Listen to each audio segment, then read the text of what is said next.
And thank you very much for everybody who wrote a speech.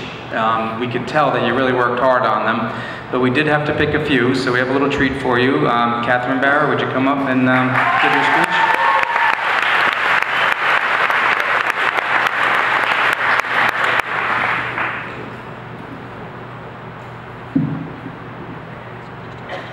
Great.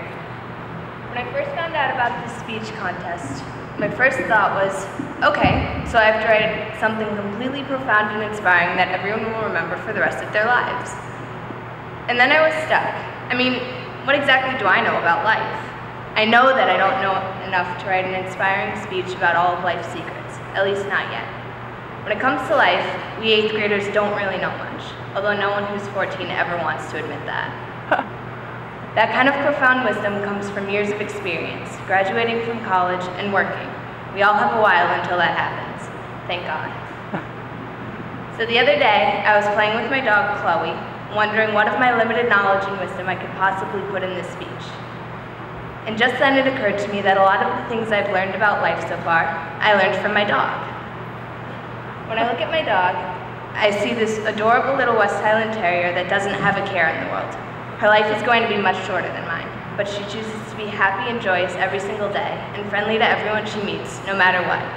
It struck me. That's something everyone should strive to do. Be happy, optimistic, and friendly.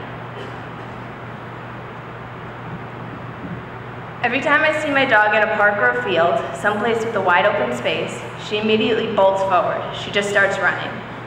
I mean, there never seemed like an actual reason for running forward if there was nothing there. My dog becomes so focused on what is in front of her at the moment. She knows that it won't last forever, but for that one moment, she has the freedom to run towards whatever she wants. It's a big metaphor for life. Everyone talks about how chasing your dream is important. That's nothing new. But now I realize that chasing your dream requires running as fast as you can through an open space with no guarantees of what you might find. Maybe on the way, you'll find a new dream, a new goal. That is why you have to make the journey, because of the things you'll find along the way. Perseverance. My dog taught me that too. For those of you who have a dog, you've probably seen how when they're chasing a squirrel and it climbs up a tree, it takes a lot to get the dog to move on. They are so incredibly adamant about getting that squirrel that almost nothing but the intense tug of their leash can get them to lose focus. When we have a goal, we cannot stop until we achieve it. Giving up is one of the worst things a person can do. That's why we, as future high school students, have to look forward. Middle school was one of the greatest experiences of my life so far.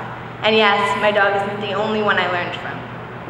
My teachers also taught me many more things, and not all of them were quadratic equations and how to conjugate Italian verbs. Teachers overall probably have one of the single most important jobs ever. Truly amazing teachers also teach their students things like the importance of self-respect, respect for others, enthusiasm, kindness, and teamwork.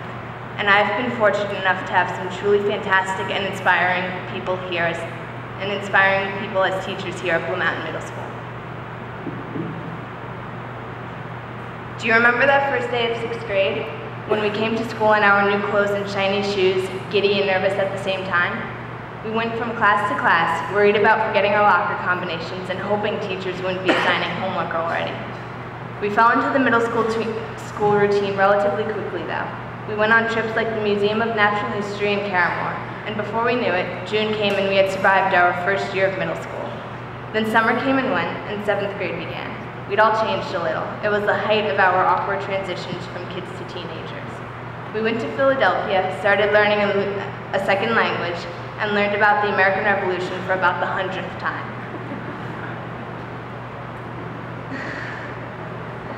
When 8th grade began, we all knew what to expect, but not all of it was familiar territory. This was our last year taking ELAs and New York State math tests, but our first year taking Regents exams, the first tests that really matter.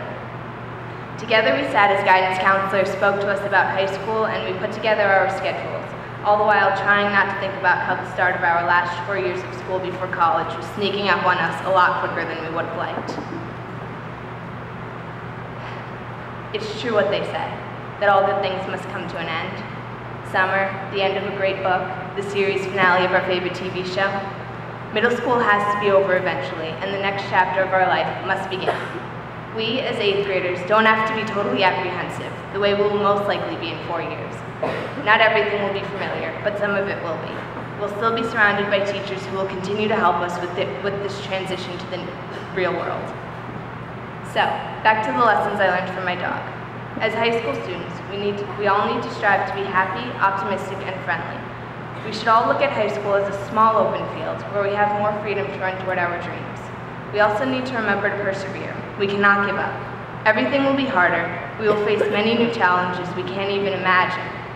And this is where the final lesson I've learned comes into play. Be prepared. Be prepared to tackle or dodge all the obstacles the next 4 years may bring. During our high school careers, we will continue to identify and chase our dreams. At times, it will certainly be difficult and frustrating, but we're ready, even if we don't know it yet. Here, now, today, we are ready, a class of 2016, to enter the next chapter of our lives. Someday, we'll look back and realize today was the day we reached that open field, and now we each decide if we run free toward the goals ahead of us. So, let's make today a day that we'll remember forever. Thank you.